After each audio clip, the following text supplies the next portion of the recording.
ತಂದೆನು ಪಿಸು ಮಾತು ಜೇಬಲ್ಲಿ, ಕಂಡೆನು ಹಸಿಂಚು ಕಣ್ಣಲ್ಲಿ, ಬಂದೆನು ತುಸು ದೂರ ಜೊತೆಯಲ್ಲಿ, ಮರೆತು ಮೈಮನ ನಿನ್ನ ಬೆರಳು ಹಿಡಿದು ನಾನು ನೀರ ಮೇಲೆ ಬರೆಯಲೇನು, ನಿನ್ನ ನೆರಳು ಸುಳಿಯುವಲ್ಲಿ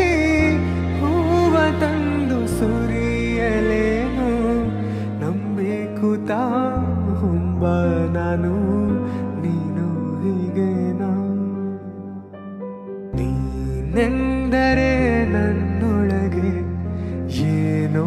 ಒಂದು ಸಂಚಲನ, ನಾ ಬರೆಯದ ಕವಿತೆಗಳ